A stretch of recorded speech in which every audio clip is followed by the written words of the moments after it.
Welcome to the Degrees of Maternity podcast, your real dose of truth for the content creator.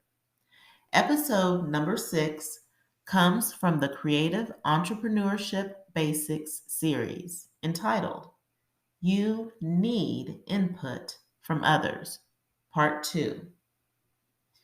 Today, I'm coming at you with a continuation of the discussion regarding the importance of receiving input from others when exploring creative endeavors, new and ongoing. Now, this particular topic has been very prominent as a focus in the current projects I'm participating in because I'm learning more and more how valuable it is to get the people I serve involved in the processes in which I'm serving them. Take the Degrees of Maternity blog, for instance.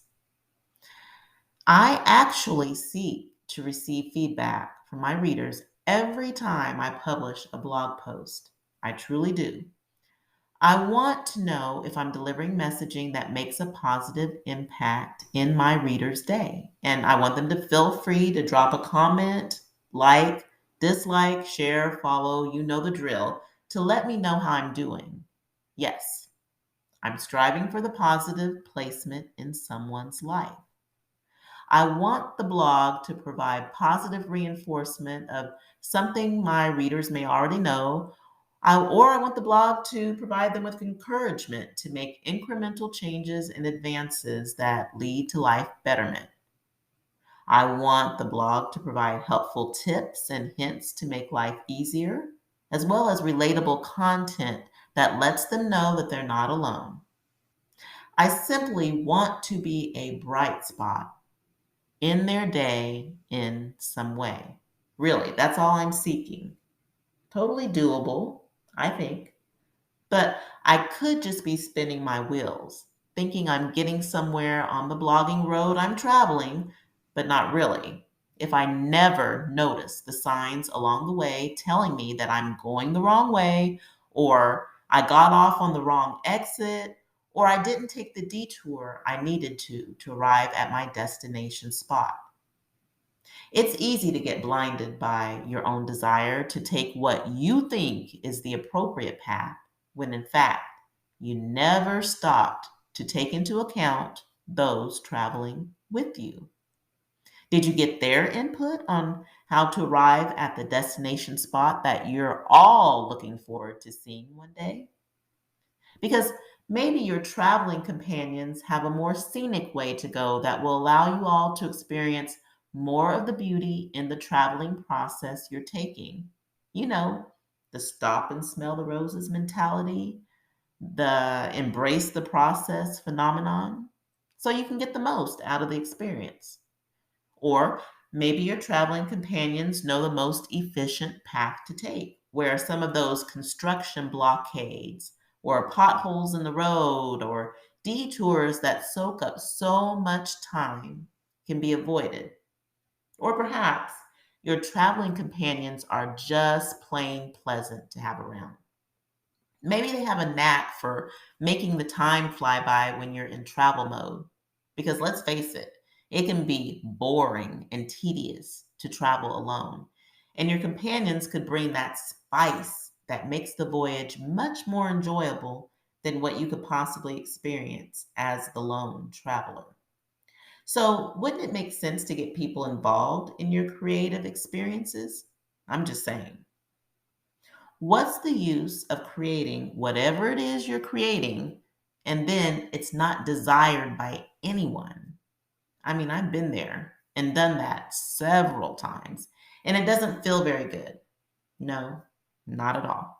Rejection, dismissal, whatever you want to call it, it just doesn't feel very good to the old mental capacity. So I've decided that I can't go this road alone. I have to bring some folks along for the ride, and that's where my wonderful Degrees of Maternity friends and family come in. I've decided that I don't like traveling alone anymore, and honestly, I don't want you to either. When you're in a creative space that has the potential to make a meaningful impact, no matter the size, in the lives of others, You simply cannot afford to leave them out of the loop. You have to get them involved.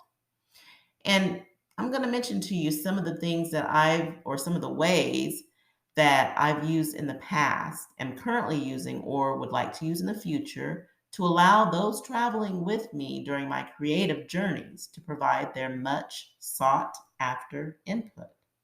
And here goes the list. Number 1, surveys and polls. Number 2, emails. Number 3, comments sections on my blog, YouTube channel, podcast, Teachers Pay Teachers, and Etsy stores. Number 4, questions posted on my blog and in my newsletters to my email subscribers. Number 5, phone calls asking for feedback. Number 6, interviews. Number 7, guest blog opportunities. Number 8, community forums. Number 9, video conferencing chats. Number 10, workshops and courses. Now, these are just some of the ways that I seek to receive input from you and others like you who have some interest in what goes on around here. And not to toot my own horn or anything, but I've got some great stuff going on currently. So I can only imagine that whatever's in store for the future is only going to get even better from here. It has to, because I intend to grow in my pursuit of seeking knowledge from those around me. I'm a sponge, and I want to soak up everything that others are willing to drip drop my way. And how about you? Have you or will you be looking into some of the ways to enlist input from others that I've mentioned? Or do you have your own methods that you have or intend to use? I'd love to know. And while you're thinking on the questions that I just posed to you, you're invited to mosey on over to a survey that I have at my Degrees of Maternity blog. And I want you to give me some of your feedback for how to best travel on the journey that my creative endeavors are taking me on.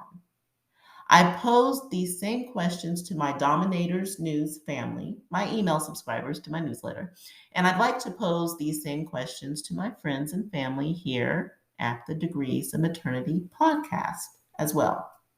Hey, and you're always welcomed to join my email list at any time if you haven't already. And I'm actually going to attach the information for the survey and the information about how to join my email list. I'll attach it to this episode. But anyway, I'll be rolling out some good stuff over there, at the blog and also with my email subscribers. There'll be some interesting information from me and others who are willing to contribute their input into making the Degrees of Maternity platforms really beneficial to all those currently involved and those who are coming in the future. So I hope that you enjoyed this part 2 about input and seeking input from others while you're going through your creative journey. I think it's really, really important. And I'm actually going to come back with a part 3 to this particular topic because I do feel it's very important to recognize the feedback and the valuable feedback that others could provide to you to help you along your journey. And hopefully you're taking them, you're not traveling alone, you're taking them with you. But I will be planning to come back with a part 3. And I hope that you'll come back as well. So if you are enjoying these episodes and looking forward to some more creative entrepreneurship basics, then I hope to see you next time. Until then.